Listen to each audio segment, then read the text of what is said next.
Hello there, I am Parth, and today we are going to learn one of the most important topics that every developer should know, that is HTML DOM.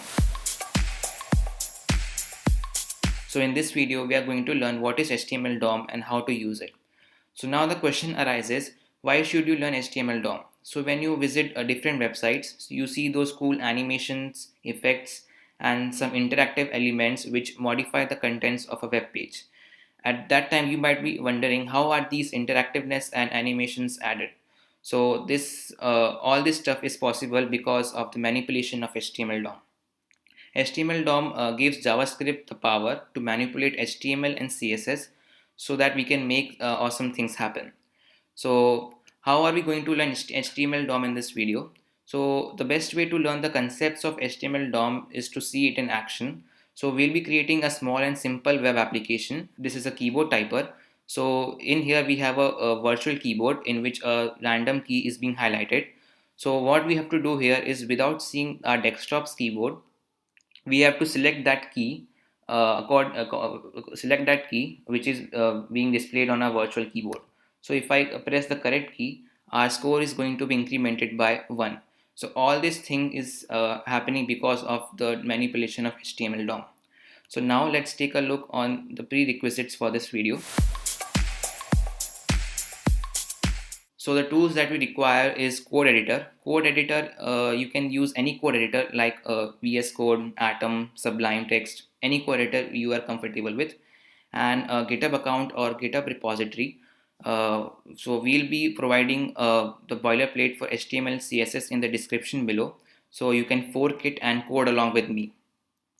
Now let's take a look on the concepts which you should be familiar with to understand this concept. So the basic concepts of HTML, CSS, JavaScript concepts like variables, functions, and if statements, and basic ES6 modules like arrow functions. Now before we start coding our app, let us first discuss what DOM is.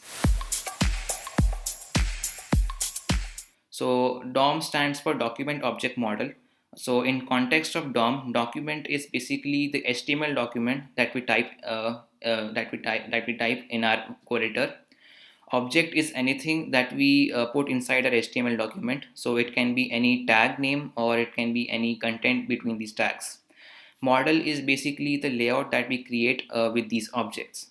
So HTML DOM represents web page as trees of objects or nodes, where each node contains an HTML element.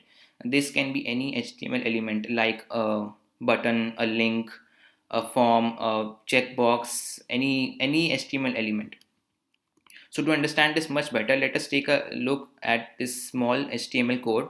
So here we have a HTML tag, and this tag has two child elements, head tag and body tag. The head tag has one child element, title tag, with the title my title, and the body tag has one h1 tag with the heading HTML DOM.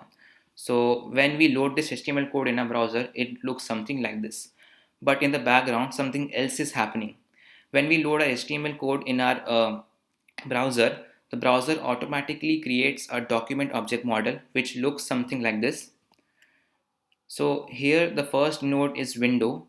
Window is basically the browser window which contains this HTML document, and the HTML document has a root node which is HTML tag, and this tag has these two child elements, head tag and body tag, and these head tag and body tags further have their own child elements, title tag which has this content my title, and body tag has this child element h1 tag which has this content HTML DOM heading. So with this model, JavaScript has the power to create dynamic HTML pages, and and also the content you see on the web page is according to the document object model that browser creates, not according to the HTML that we write. So document object model with JavaScript can be used to manipulate these nodes, the styling of these nodes, addition, deletion, and modifying the content of these nodes. Now let's jump right onto our project and start coding it. Here with the basic HTML and CSS, our app is basically static.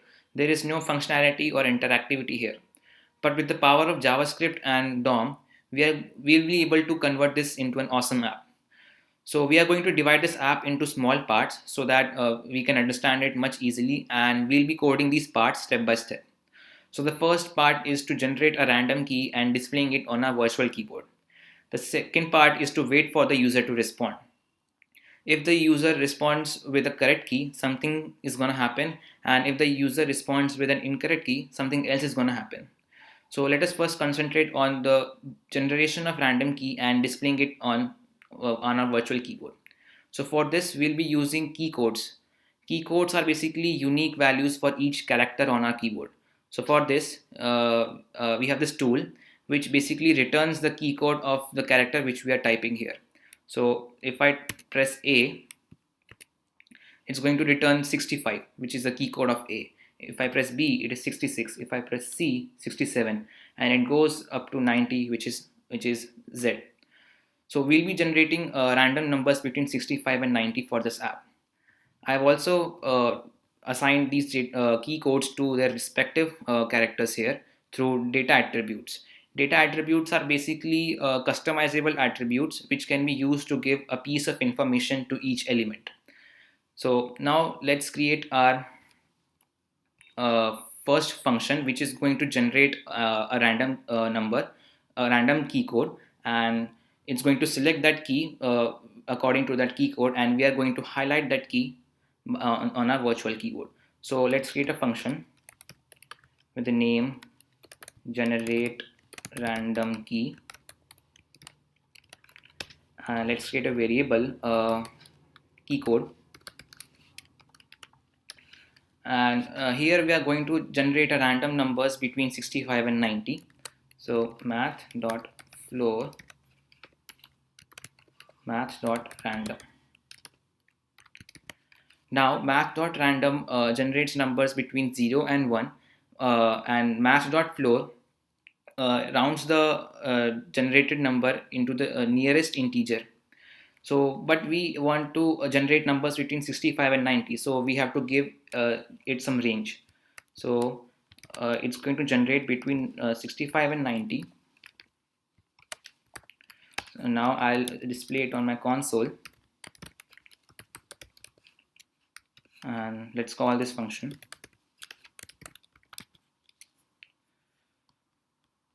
So whenever I will refresh my page, a new value is going to be assigned to key code variable. So now it is being assigned to 89. As soon as I refresh, now it is assigned to 72. Now it is 78. Now it is 84. So we have successfully generated random numbers between 90 and 65. Now we have to select that particular key with data key that is being generated, so that we can style according to what the target key is required. So for selecting a key, we require DOM selectors. DOM selectors are basically pretty similar to CSS selectors. In case of CSS, to style an element, we use CSS selectors to grab elements by their ID, class, attributes, or tag names. Similarly, for DOM selectors, we use to modify those elements in our DOM. We grab those elements by their IDs, class, their tag names, or their attributes. To understand this much better, let's take a simple example. So let's say we edit or modify this score text. To select this, first we have to see where this text is in our HTML. So here it is. It is enclosed inside a div with the class score div. So let's create a variable. Let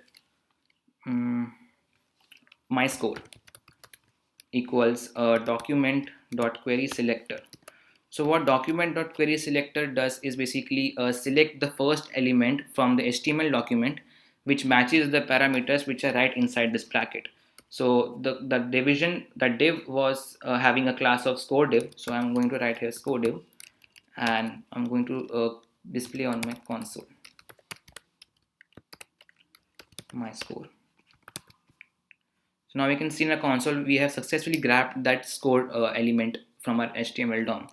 Now I can make many modifications on this element. Let's say I want to change this color, its font color to green. So my score dot style dot color, let's say green. So now its color is changed to green. Also, I can change the text content inside that div by setting the my score dot inner text by changing the inner text value to, let's say, Tom.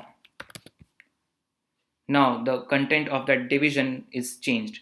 So this is a simple example how we can manipulate our DOM with DOM selectors. So now let's get rid of this. Now let's come back to our function. Now we are going to select the key code which is having the data key with this similar to the value with this key code.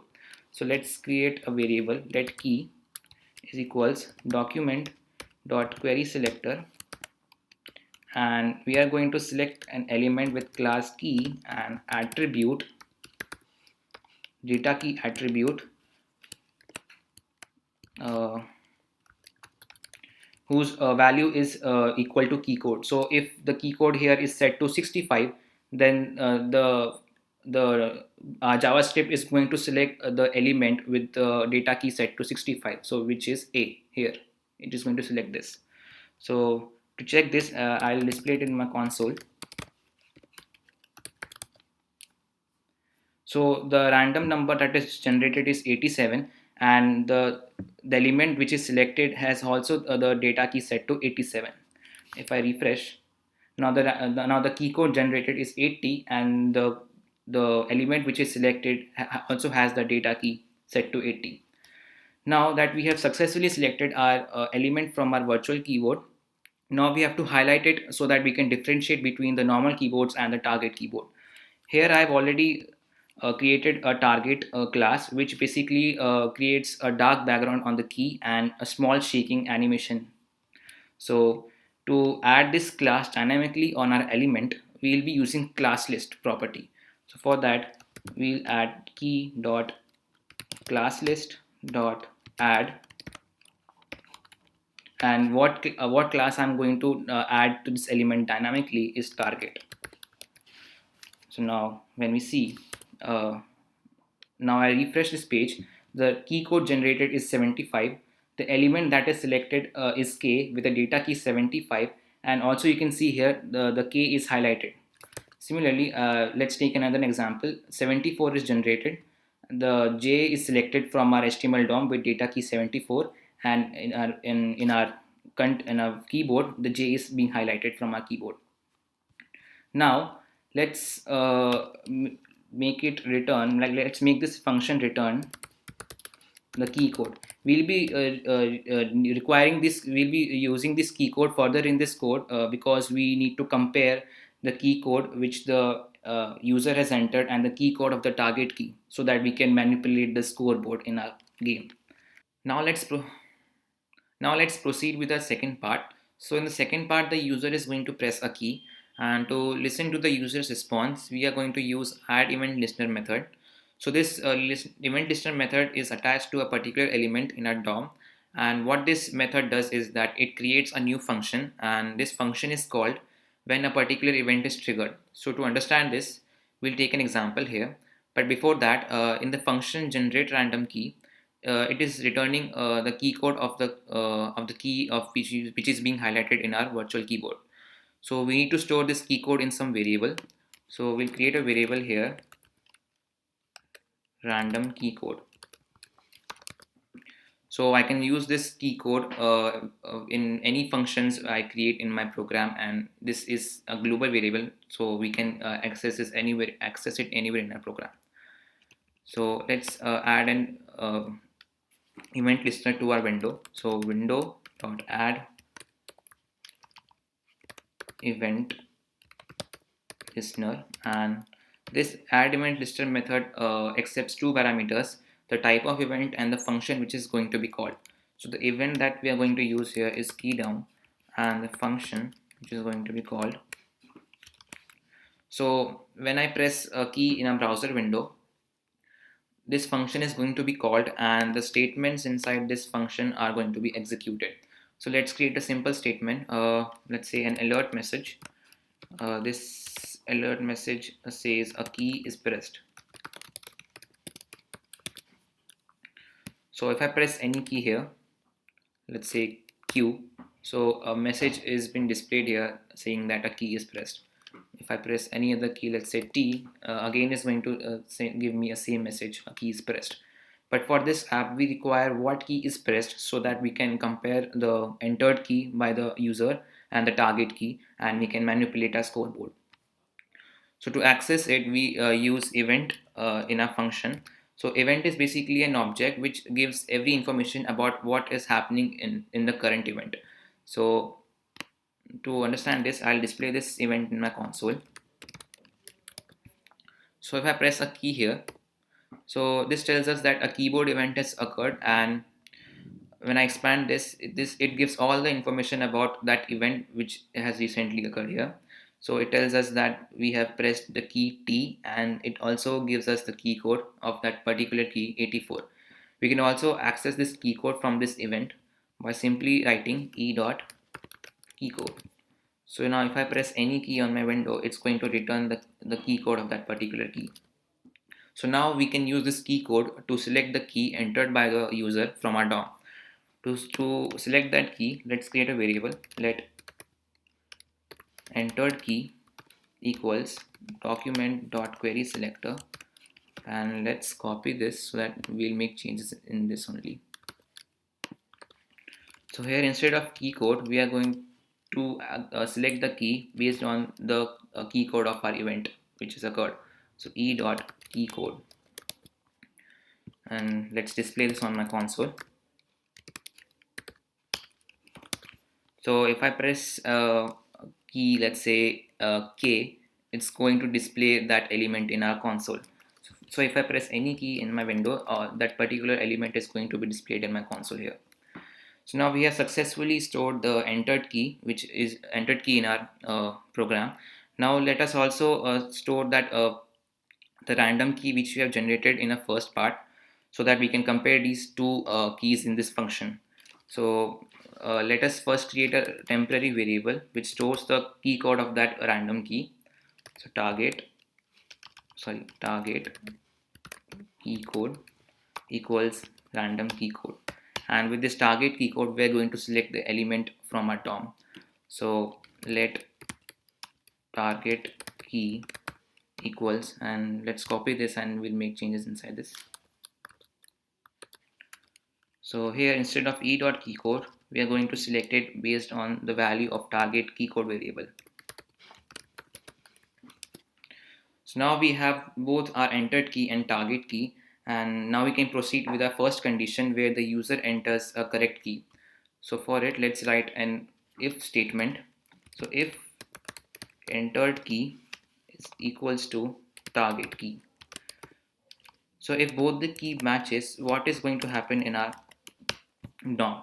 So the score is going to be incremented by 1 point, and a new key is going to be highlighted in our keyboard.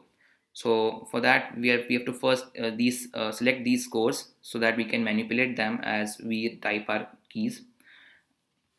So to select them, let's create a variable. Let score equals document dot query selector, and let's see where is this score in our HTML. So it is enclosed inside a p tag with the class score. So I'll add here score, and let us also select that high score element so that we can later on compare these two elements. So let high score equals document.querySelector, and the class assigned to this element is high dash score. So high dash score, and let's also create a temporary variable for storing a current high score. So current high score is equals 0.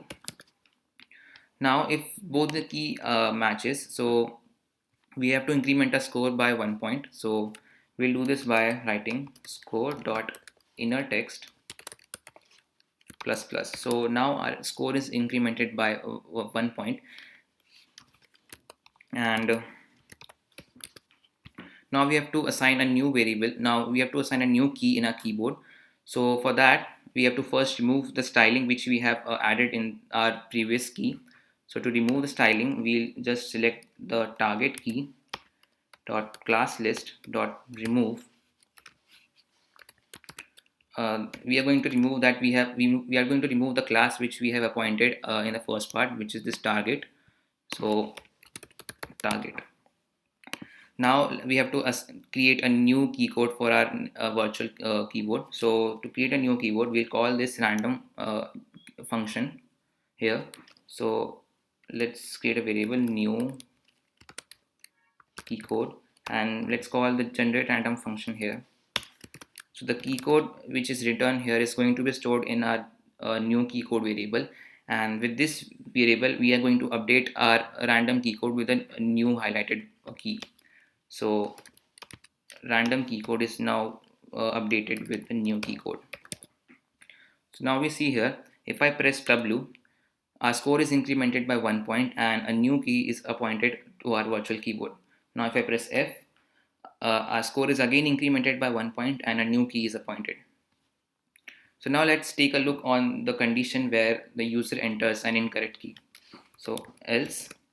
So first we are going to check if the current high score is less than the score which we have scored in this round. So in this scenario, the current high score is less than the score. So we have to, so when I press a wrong key, what is going to happen is the high score is going to get updated with this the score which we have achieved in this round, and the score is going to be reset to 0. For that, we'll first compare if current high score is less than number score dot inner text. So what I'm doing here is that since the score dot inner text is a string, so we cannot compare a string and a number. So I am manually changing the stat string into a number, and then we are comparing it with the current high score.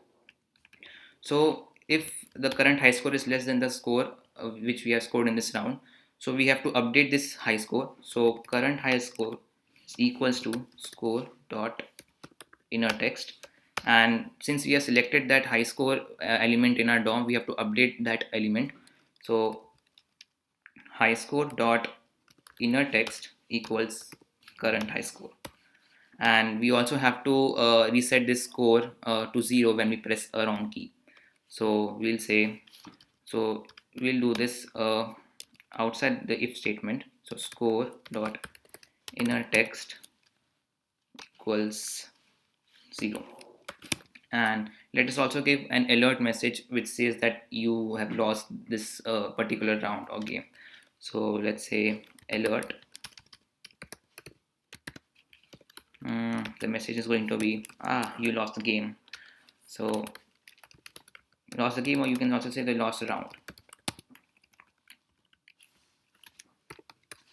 Okay, so what is going to happen now? I have refreshed this page. So if I press S, the score is incremented by 1. If I press J, the score is again incremented by 1. Now if I press incorrect key, let's say Y, so now an alert message has been displayed which says you have lost a round, and when I press enter, our score has been resetted to 0 and our high score is updated. So now let's say if I again press any key P, and now I enter an incorrect key, our high score is not going to get updated because in this scenario the high score is greater than the current score. So if I say there's nothing happening here, so if I press the wrong key here, so the high score was not updated here. So with this we have finally completed our web app, and in this video we have learned what is HTML DOM and how powerful it is when the HTML DOM is combined with JavaScript. We have created a working web app from a basic static web page by just manipulating our DOM with JavaScript. Now you can host this app and add this into your portfolio, and you can compete it with your friends. Now you can also explore tons of things in here. So let's say you can explore the event listeners which the events which this event listener functions can accept. There is a list of these events. Let's say key down, key up, key press, mouse click event, drag events. There are a number of events which this event listener method accepts. So you can use those method and create your own DOM manipulations. Also, you can make changes in this project by making it a time-based game, or you can also make your changes by making this animation much more different and color scheming. You can do anything with this project. Keep exploring with these DOM concepts. So until we meet again, keep coding. Bye bye.